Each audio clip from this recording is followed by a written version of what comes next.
podcast, but you can't. It's okay. All right. Hello, White Sox fans. It is episode 10, but season episode 2 for Ladies Night.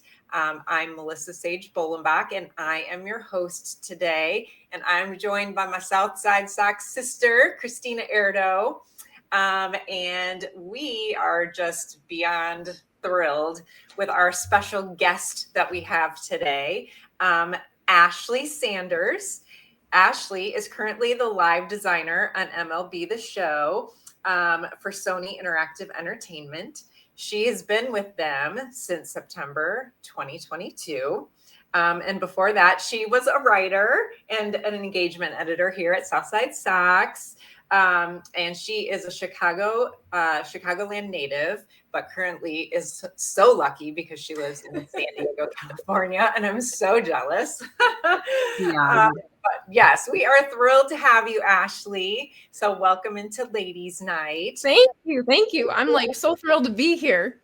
Well, good, because we're gonna I know we only have a half an hour, but we have literally enough stuff that we could probably talk to you for hours. So I'm here all night.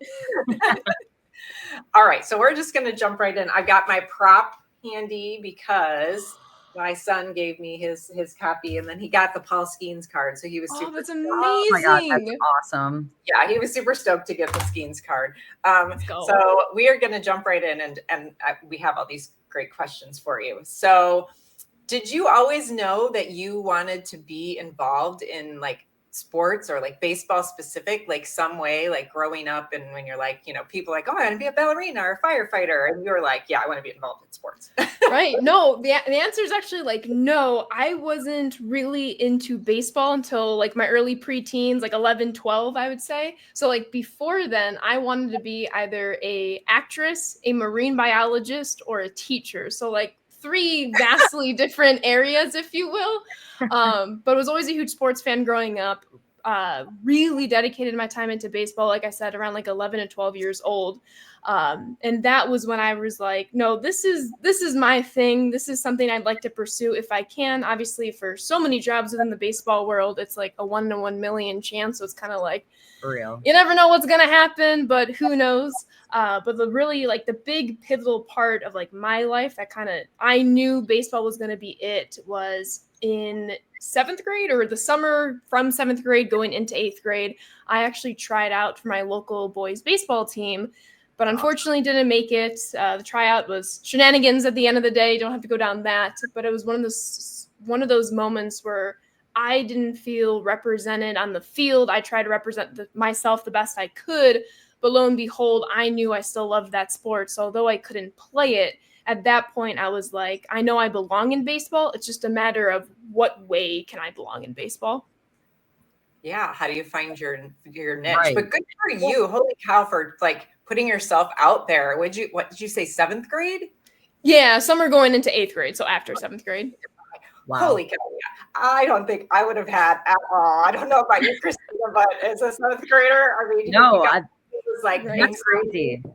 I was going to Yeah. say, I bet you're better than all of them, but there was like some politics or like some kid that's dad is a coach that really got in the way there. Oh, did you play softball then as like a secondary, or you did? Yeah. No, surprisingly, I didn't. I was like, I want to play baseball or nothing. I love that. I did play in high school. I played badminton, so similar, if you will. There's a flying object, try to hit the flying object. But now I do play like adult co-ed softball. But at least growing up, I was so stubborn that I'm like, softball is an entirely different sport that I don't want to play. Like, I want to be a ball player, baseball player. Yep, I totally get that. I was like obsessed with baseball growing up too, but you find your place like in softball and everything, right. And that's just kind of how it goes. But that's really cool. Mm-hmm. You played softball for a long time, didn't you, Kristina? I did. Yeah, I did. I stopped. Position? Oh my gosh, pretty much everywhere. But I was primarily second base, third base. Was like my high school. But yeah, it was good times. I decided I was burnt out after high school ball, and was like, I visited Mizzou, and I was like, nope, I love this. I'm gonna go here instead. I'm gonna be a student. Yeah. Yeah, right. I've reached my quota. That's fantastic. So, well, that segues into like the next question is, so what kind of educational background do you have then with your job that you have? Because, I'm sure there are girls out there who are, going to be Ashley someday. And so how did you go about your journey and your path to where you are? Yeah, none of my degrees have anything to do with what I do, but I like to think everything that I learned contributes to my job in one way or another, especially one of my degrees. So I was a double major in college. So I have a Bachelor of Science in Health Science, hence kind of the neuroscientist doctor route I was possibly planning on taking. And then I also have a Bachelor of Arts in English. So that, bunch of writing. But then I also have 2 minors in psychology and chemistry. Wow. So for a long time, as I got older, not knowing, hey, is this baseball thing going to pan out? I wanted to be a doctor. And then the pandemic hit. And I was like, at that point, I realized how burnt out I was because, nobody was really doing a whole lot then. So I really got into like the whole streaming business, really dove headfirst in Side Sox. But yes, so health science and English and then psychology and chemistry. That's amazing. It's a lot. Like you were busy. You were extremely busy. That's awesome. Where did you go to school?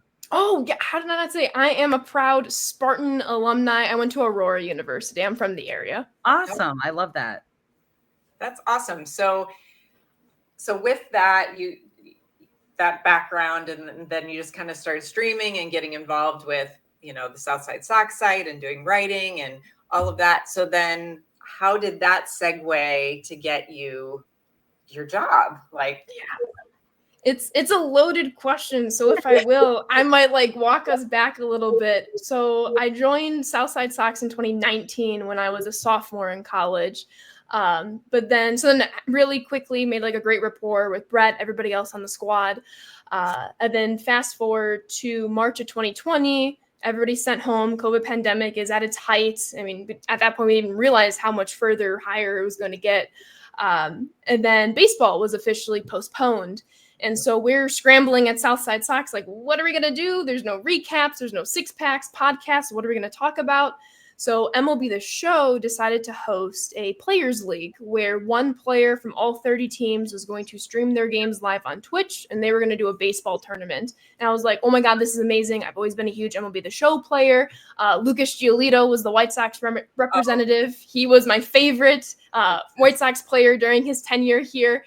So I was like, Brett, can I watch his Twitch streams and write them in a style of a recap that we can post, whether it's Southside Hit Pen at the time or Southside Sox, both sides, whatever it might be. And he was like, yeah, absolutely, go for it. He was always my biggest cheerleader. So I did. I watched Lucas's streams. I wrote nightly recaps after Zoom University that day. So then eventually that tournament ended late April, early May. My college year ended early May. So then we were stuck home for the summer. It's what do we do? So then I was I always thought I wanted to stream, never really had the time, but I was there's no better time than the present. So I dove headfirst into streaming literally every single day that summer. I streamed MLB The Show, very quickly gained a little bit of a following.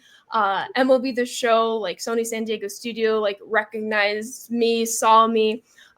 Before I even started streaming, as we were wrapping up the Players League, somebody from the studio actually gifted me a code for MLB The Show 20, the newest game during that year.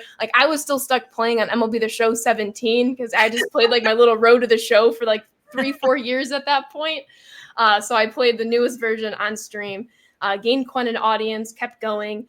So I became a pretty cornerstone pillar of the MLB The Show community. I would be invited to different online community conferences. So then fast forward 2022, that's when I graduated college. And I was hey, I'm going to do this whole streaming thing full time for 1 year. Might as well bet on myself. There's no time like the present. Let's just stream full time for a year.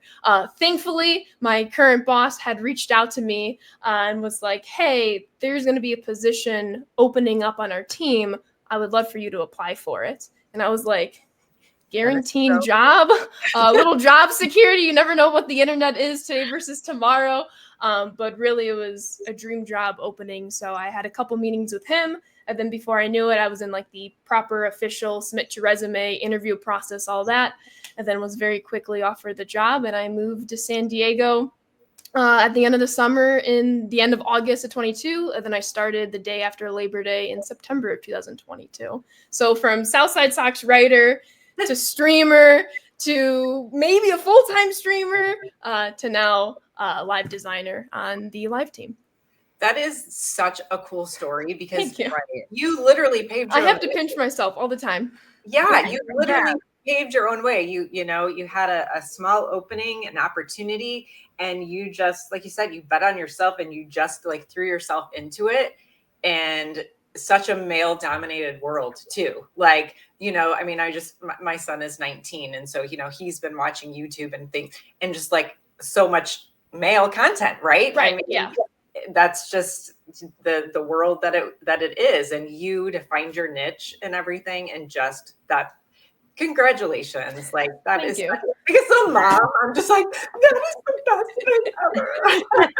It really is a cool journey. And like Melissa said, I feel like you just like had that opportunity and like that COVID kind of offered you in a time where it was like there wasn't really opportunity. So that's just really neat that you did that. Like, do you still stream now? I do. Yeah. I don't stream as often as I used to, like every day. I try to stream once a weekend for a couple of hours if I can, just to kind of give back to my community. Cause I know for sure, like I wouldn't be where I am without them because they helped provide that audience for me. It is so cool. Like the communities that you can build too, just like, you know, with an online social media account and everything like that. Like that's really unique.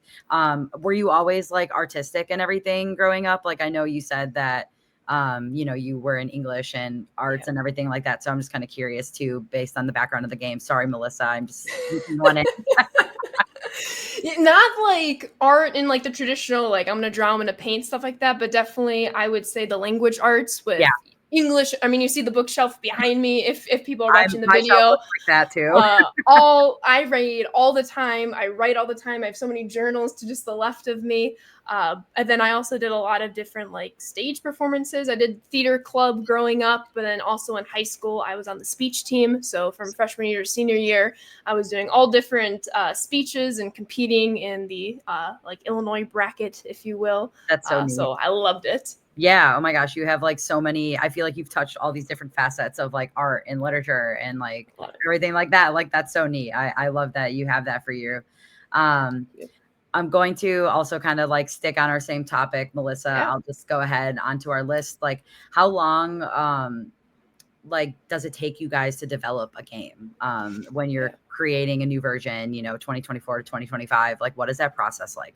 Yeah, it's crazy because you think like from the outside, oh, they have a year from 24 to 25.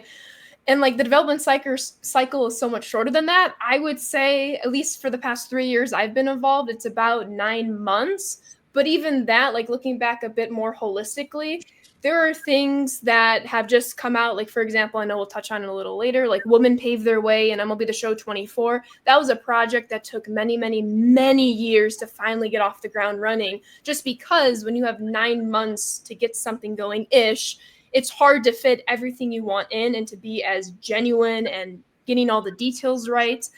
So it is a very, very quick turnaround, but it's very fun, very fast paced. It like always keeps you like on your toes, which is fun. That is like, the Women Pave the Way thing too is like something that I was curious about. I think that alone, like you talked about representation, you know, in sports and everything, that was such a great way to just like allow people to like create yourself in a game, you know what I mean? And stuff like that, and like play as yourself as a woman. Like for me growing up, I loved like before the show, like MVP 05, like those times, like the MVP series was the best. And like, you know, you can create players or whatever, but like you were always a guy, like, or whatever, like, you know, I want to be like David Ortiz, but the fact that you can kind of like create you and be yourself and build up your skills in the game, I think that's really neat. Right. Project that you're able to work on. Huge to like see like that representation, and it matters. Like I just think of 13-year-old Ashley. If she had seen whether it was a coach, a mom, a girl trying out for that baseball team, what that would have meant to me, seeing that, like, to go in, we touched upon it a little bit earlier, like I was the first full-time hire for my team at Sony Interactive.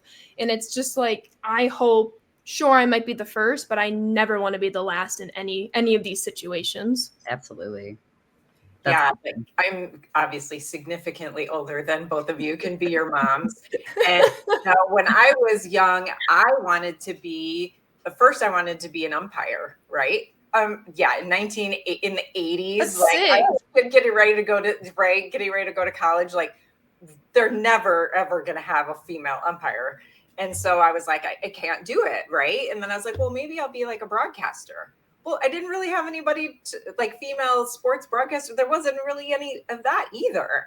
And so just to think that there are little Kristinas and Ashleys and Melissas now who can sit down and play the game, and they can pick theirself, and they can play with a bunch of other women. And that is that's just so cool. And to be a part of that process, just, how amazing.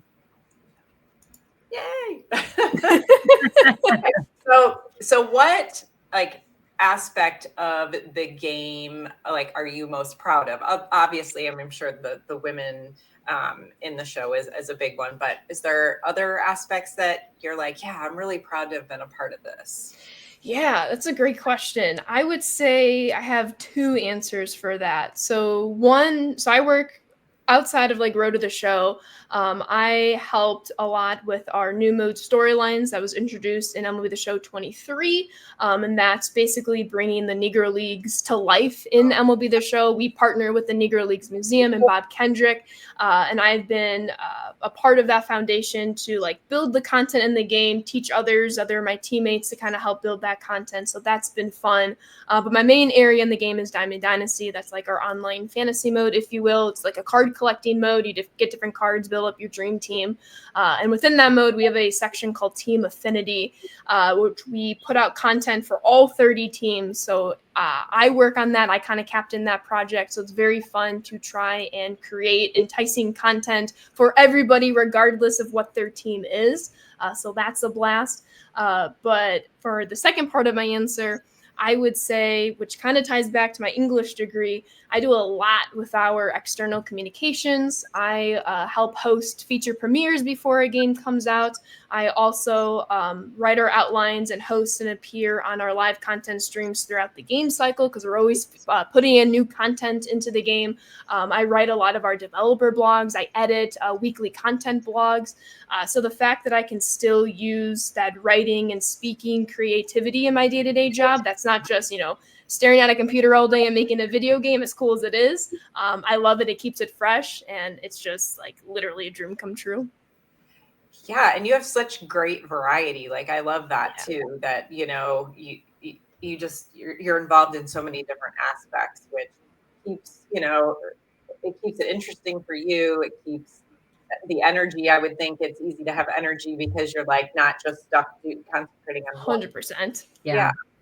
It's like a new way to like promote it outside of just the building that you're doing on the game. Like you're able to write those blogs and like tell about it, in a way that people might not just get from playing the game or just scrolling and everything. So I'm just really unique, the projects that you've been able to work on. Thank you. Yeah. Anything that has like any storytelling facets, I'm like, I'm in, put my name down.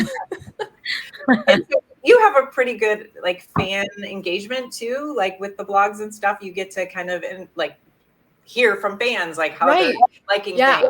And that's like one of my favorite parts of it is like we get real-time feedback, whether it's our streams, whether I'm unfortunately doom scrolling on Twitter. I try to do a little bit less of that. But when it is positive or when it is constructive at the very least, it's so great to see that in real time, because like we have so many different data dashboards that that could be my whole full-time job, just reading all of those charts. And as much as I do that, it's always nice to like see the human behind the numbers and like what are people actually feeling and experiencing. I mean, I play the game a lot myself, that I try to put my developer cap off sometimes and just like enjoy it like I was playing in 2017. Yep. Yeah, absolutely. Okay, so we're at that point where we have to take a quick break, because got to pay the bills, right? And then we get back in the break, we're going to talk a little bit of White Sox because, of course we have to do that. So, all right, hang in there. We'll be right back after the break. All right, welcome back. Now we have to take a few minutes because we got our three girls here. We got to talk White Sox. So do you ever play the game as a White Sox team? Do you ever go in and set up your team as the... Oh, all the time. It is always my goal to make the best White Sox theme team that I possibly can. And I take pride in it. Yes. When I was growing up too, when I was playing baseball, I was like, I have a hard time not picking the White Sox. I'll be like, I know they're not very good in this era of the game, but I can't not do it. Exactly. It's like my toxic trait, I think. That's amazing. I know we can't help ourselves. We're just glutton for punishment. Although, exactly. I mean, okay, we'll get there. But first, how did you become a White Sox fan, Ashley? I was born into it. Always been a White Sox fan. My mom was a huge White Sox fan, but her dad, my papa, he was a Cardinals fan because he grew up on the St. Louis side of Illinois. When he met my nana and they relocated to the Chicago suburbs, as a Cardinals fan, he refused to take his kids to Cubs games. He's like, absolutely not. Will not be taking you to Cubs games. Those are our nemesis. So he took his kids to White Sox games, and my mom is the oldest of three. And it's funny because her brother and sister wound up as Cubs fans, but she stayed as a White Sox fan. So I've been a White Sox fan since birth. That's great. My husband's a Cubs fan, so I get the whole Cubs Cardinals thing. When we met, he was like, White Sox Cubs? He's like, I don't care. He's like, I just hate the Cardinals. Oh my gosh. You know what? It's mutual too, because going to Mizzou and getting to become friends with so many St. Louis Cardinals fans, oh my God, no, they truly hate each other. It's almost I respect that. Yes. Year in, year out. Mm-hmm. So funny. So who is your all-time favorite White Sox player? Oh, that's a good one. I love the history of Minnie Minoso, but of course never really saw him play. But I would say of the players I did see play, so unfortunately I didn't miss out on peak Frank Thomas as I didn't really watch White Sox games until around 2010. So Paul Konerko would be my all-time favorite White Sox player. PK. How can you not love PK? Right? The best, honestly. He really is. Ryan McGuffey did a podcast with PK not too long ago. Yeah. Really good. Yeah. Oh, no way. I'll have to check that out. Yeah. I just love hearing about those guys now and everything. Yeah. It's fun that it's the 20th anniversary. Math is right. Hard. Yeah. So just to we're getting to see them more. You know what I mean? Sox Fest, Burley. I'm just God, I love these guys. It's awesome. So cool. Well, they're so easy to like too. Yeah. Right. Yes. I don't know. It's just something about their personalities and the way they went about playing the game and stuff. It just made them easy to be your favorite player, Yeah. So easy to root for. Who's your favorite, Kristina? I probably would say the same about the history with Minnie Minoso. I love him. I think he's awesome. But for players that I've seen, Jermaine Dye was probably my favorite. I loved Jermaine Dye. I was number 23 too when I was growing up. No. Sure, but I was I love Jermaine Dye. So it's an easy pick almost for me. But those that whole team, I'm just Alexi Ramirez, they all had a place in my heart. That's and it was so cute that Jermaine was there this training, and they put out some videos and stuff. Will Venable was like, boy, he looks like he could still play. He was totally fangirling over Jermaine Dye. It was so cute. Right? What about you, Melissa? Who's yours? Sox Mom 72, girls. Carlton Fisk. Yeah. Oh. Yeah. From day one, because I when he was traded to the Sox, I think I was 9 or something like that. And so that was it. It was it was him, and it was always him. So he's awesome. So I fully get that. Yeah. Wish I would have been able to see him play more, you know what I mean? Actually play. Yeah, it's pretty easy to, like a Hall of Fame player, Yeah. Fair. Yeah. Minnie Minoso, it's very easy. Yeah, absolutely. Hall of Fame guys. So, okay.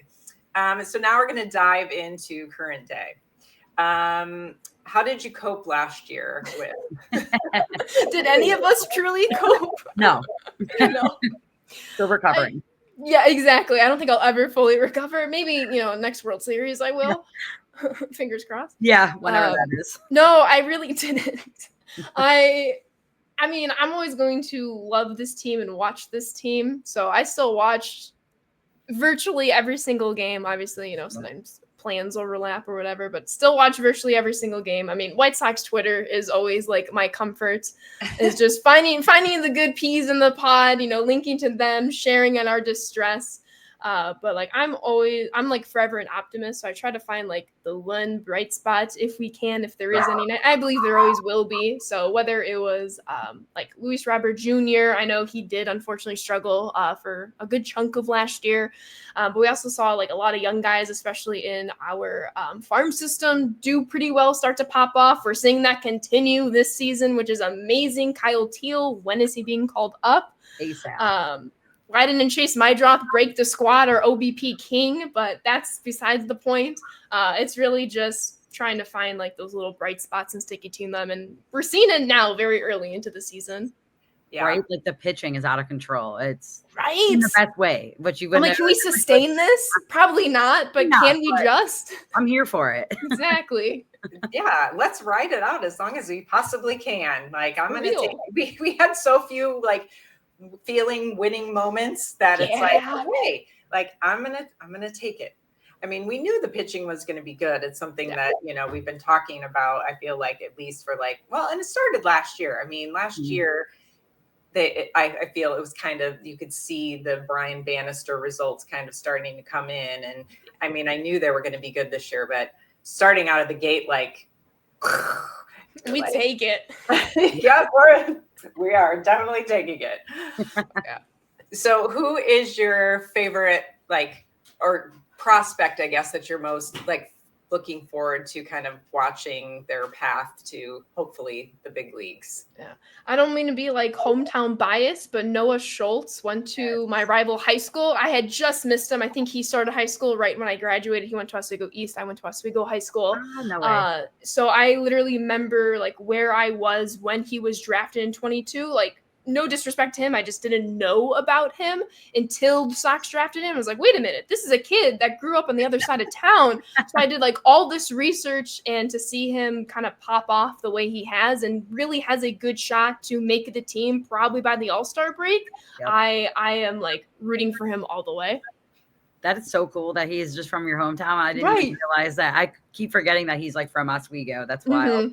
Yeah, he's sick. God, his stuff is crazy. I'm like really excited. I hope he pans out. Yeah. What about you two? Any prospects? I mean, I'm with you, Chase Mydrop. Like, yeah. God, get him up there. His defense was so good too the last few days. I'm like, we just need that like spark, that energy. Like, just bring him up. What is the point? What are we doing? Right. It's just like these guys that don't belong there. But yeah, I think he's probably my one that I'm really looking forward to getting called up. What about you, Melissa? Braden Montgomery. That's my second. I love that. All the Montgomerys. Yeah. All the Montgomerys. Well, I mean, I hate to say it, but I think Braden has a better shot of being a better player than Colson. I really like Colson, but Braden, I don't know. Like, I was kind of excited. Of course, we got him in the Crochet trade and looked at him a little bit, and then when saw him at Sox Fest and just like listening to him talk and like how he goes about his work and everything. And then kind of seeing some of the stuff at spring training that like they did on him and everything. And I don't know, he just has something like, I don't know if it's that like that will to win or the fire or the just like relentless work that goes into, wanting to be a big league player. But I think he has a really good chance of being someone really exciting, like the next like superstar on our team. Yeah. So absolutely, Hope I'm not jinxing him. Not at all. Not at all. No, I don't want to jinx him. Okay, so we'll wrap it up by talking about your expectations of this team. Like okay, obviously they've started out great and we're loving it because we want to revel in the joy of it, because the world really needs more joy. But what is like your realistic expectation of this 2025 White Sox team? Yeah, my thing is like really 3 goals, if I can like boil it down to it. One is 55 plus wins. That was a goal I had before it even started. I think this squad is capable of doing that. If we can get close to 60, that'd be great. I know that still means a 100 plus loss season, but that would be such a significant improvement from last year and really start like teaching these guys like how to win together.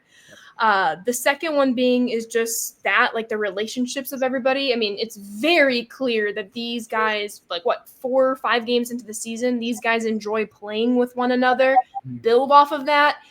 There was not good vibes, good chemistry these last couple of years, and I can't blame them necessarily, just, looking at it holistically. But Will Venable and his team is such a great group. You can really tell the guys are feeding off of one another. So, like, to continue that would be great. It reminds me of like the Yolmer Sanchez days and like the late 2010s as we were rebuilding. He brought that spark, that energy. I'm hoping to see more of that this year.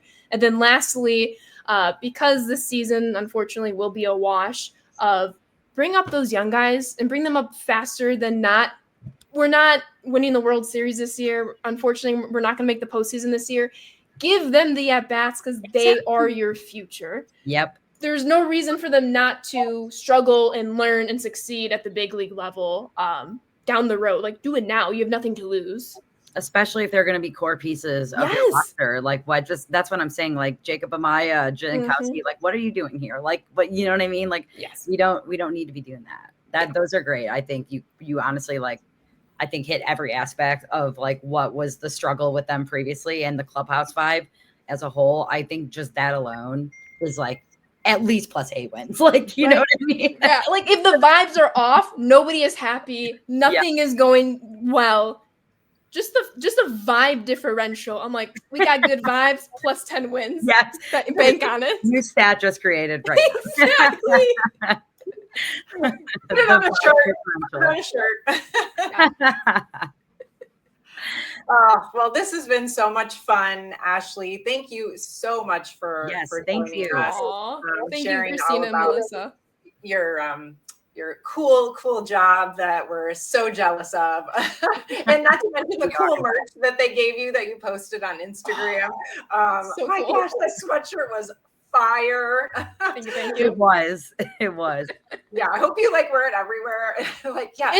The thing is, it's so warm on the inside, and like San Diego, it doesn't get like colder than 50. Not to complain and be one of those people. Like 50-degree weather for me is still short sleeves. Yeah. But no, I sometimes just like boost the AC in my apartment a little cooler so I can wear it. The office is usually really chilly, so I'll wear it in the office. But it gets good use. If you need to unload it, I'm sure Kristina and I will be. You know it. Absolutely. Yes. So thank you. Yeah, again. And we will have to bring you back because this was just tons of fun. And thank you. Give us like a sneak peek into what you got going on for the next year. Thank you both very much. Yeah, thank you again. Yes. Okay. We will be back at it again next week. And I don't even know what's happening next week. So it'll be fun.